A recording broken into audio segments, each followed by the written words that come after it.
Assalamualaikum warahmatullahi wabarakatuh. Yang terhormat, dosen pengampu mata kuliah perencanaan pembelajaran di SD, Dr. Enjang Yusuf Ali SSIM.Com. Pada video kali ini, kami akan menyampaikan analisis modul ajar berdasarkan pemilihan metode dan strategi pembelajaran yang tepat untuk SD. Dan kami juga akan menyampaikan perbandingan modul ajar sebelum direvisi dan sesudah direvisi.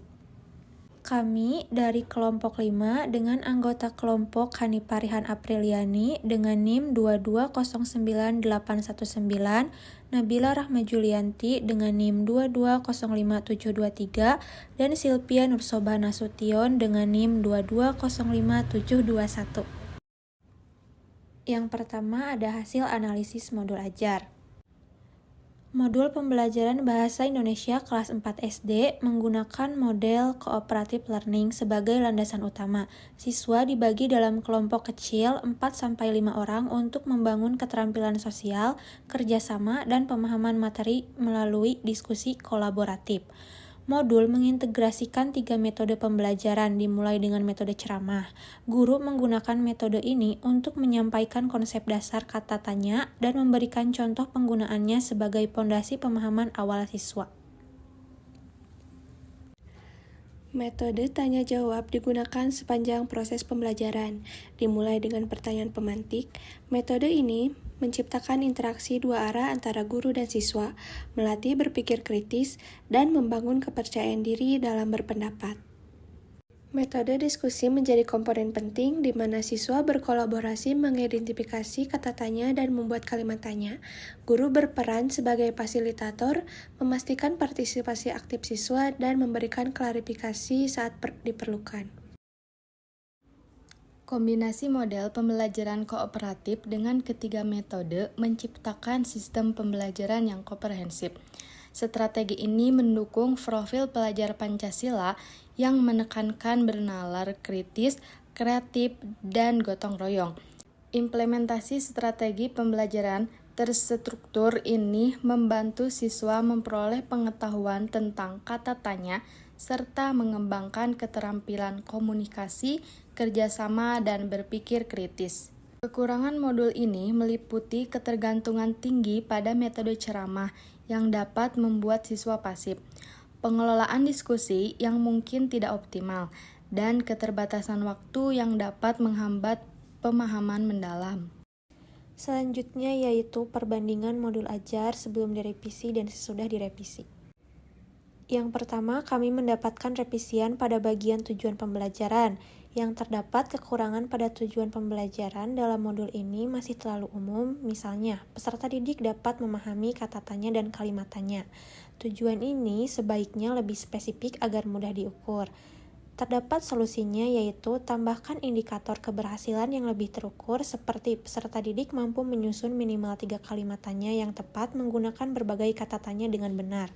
Terlihat pada modul kami sudah menambahkan indikator keberhasilan yang lebih terukur, sehingga tujuan modul pembelajaran kami menjadi peserta didik mampu menyebutkan minimal 5 kata tanya apa, siapa, di mana, kapan, mengapa dengan benar. Peserta didik mampu menyusun dan menyampaikan minimal 3 kalimat tanya yang tepat dengan menggunakan berbagai kata tanya secara benar. Dan peserta didik mampu mendemonstrasikan keterampilan komunikasi dalam diskusi kelompok dengan aktif. Yang kedua, kami mendapat revisi pada penggunaan variasi metode pembelajaran. Yang terdapat kekurangan, modul ini hanya menekankan metode cooperative learning yang bagus, tetapi tidak semua siswa mungkin nyaman dengan satu metode ini.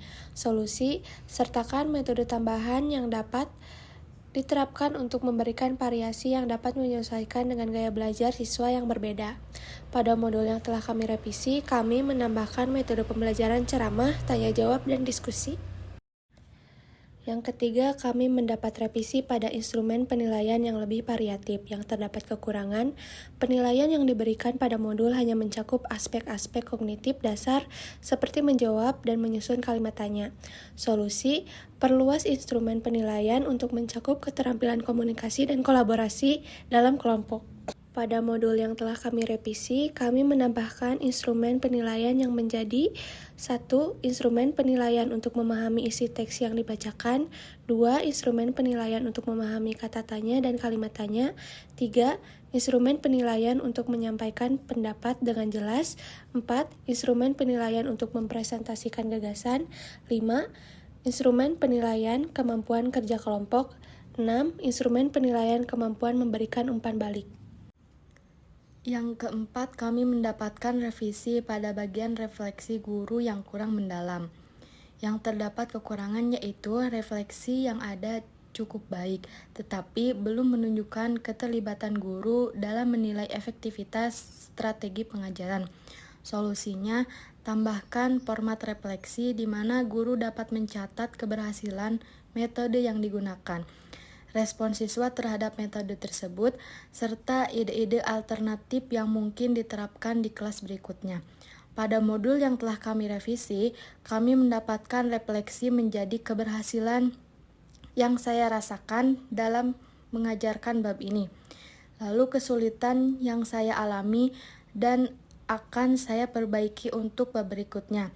Kegiatan yang paling disukai peserta didik, kegiatan yang paling sulit dilakukan peserta didik, buku atau sumber lain yang saya temukan untuk mengajar bab ini.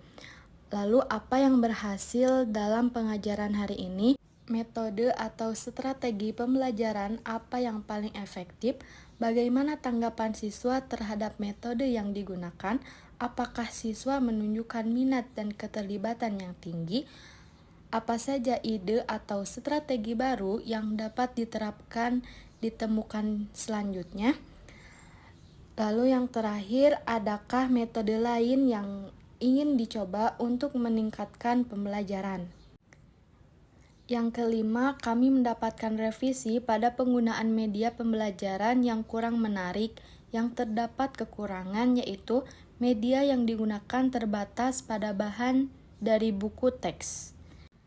Solusinya, gunakan media digital atau alat bantu visual yang dapat menarik minat siswa dan memudahkan pemahaman mereka tentang materi.